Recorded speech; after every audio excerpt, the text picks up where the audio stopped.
तो दोस्तों good morning, मैं सीपी सर आप सभी का स्वागत करता हूं। आज हम कक्षा 10 की गणित में प्रश्नावली 8.1 के कुछ महत्वपूर्ण प्रश्नों के बारे में चर्चा करेंगे जो पिछले विगत कुछ वर्षों में आए हुए हैं। चलिए एक क्वेश्चन पहले देखते हैं। कह रहा यदि 15 cot a बराबर 8 तब sin a व sec a का मान ज्ञात कीजिए। ये आपका 2024 में आया हुआ प्रश्न है। तो चलिए इसको देखते हैं। हमारे पास जो बेटा दिया है 15 cot a बराबर 8। तो बेटा ये हो जाएगा cot a बराबर, ये गुणे में है, इधर आएगा भाग में, तो 8/15। अब ध्यान दीजिए cot a बराबर जो सूत्र होता है वो होता है, क्या होता है, आधार बटे लंब। यही होता है।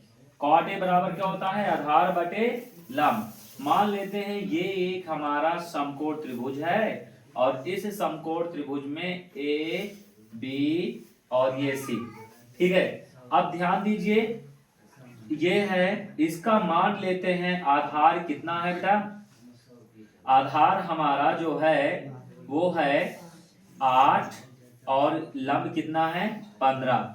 ध्यान दीजिए आधार कितना है 8 और लंब है 15। तो हमको जरूरत क्या है, और एक चीज यहाँ पर यदि हम कोण ए की चर्चा करें, कोण ए अगर ये है तो बेटा आधार हमारा ये हो जाएगा और लंब हमारा 15 ये हो जाएगा। कोण के सामने की भुजा लंब और जिस भुजा पर कोण बना होता है वो आधार। तो अब हमें जरूरत किसकी है बेटा, कर्ण की। ध्यान दीजिए कर्ण बराबर होता है अंडर रूट लंब का स्क्वायर और प्लस आधार का स्क्वायर। अब बेटा यहां से देखिएगा लंब कितना है, लंब है हमारा 15, तो ये हो जाएगा 15 का स्क्वायर प्लस 8 का स्क्वायर।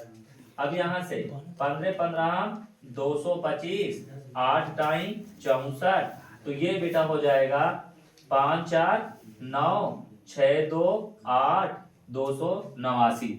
ध्यान दीजिएगा 289 आया बेटा। तो यहाँ पर बराबर हो जाएगा, ये 17 का वर्ग है, 17 गुणे 17। अब ये हो गया कर्ण बराबर, कर्ण बराबर कितना आ गया 17 आ गया। ध्यान दीजिए कर्ण बराबर 17। अब हमको चाहिए साइन ए और सेक ए, तो इसलिए हम कहेंगे साइन ए बराबर बेटा होता है लंब बटे कर्ण। लंब कितना है बेटा 15 और कर्ण कितना है 17। तो इसलिए हम कहेंगे कि साइन ए बराबर जो होगा वो होगा 15/17। ये साइन ए का मान हुआ। अब इसके बाद क्या पूछा है, सेक ए। तो यहां से हम कहेंगे सेक ए बराबर बेटा क्या होता है, कर्ण बटे आधार। क्या होता है, कर्ण बटे आधार। अब यहां से ध्यान दीजिए सेक ए और कर्ण कितना है 17, आधार कितना है 8, तो ये हो गया 8। तो ये आ गया हमारा मान। क्या क्वेश्चन समझ में आया? यदि समझ में आया हो तो वीडियो को लाइक एंड सब्सक्राइब जरूर करें और ज्यादा से ज्यादा शेयर करें ताकि आपके दोस्तों तक इस तरह के प्रश्नों को हम पहुंचा सके। Thank you.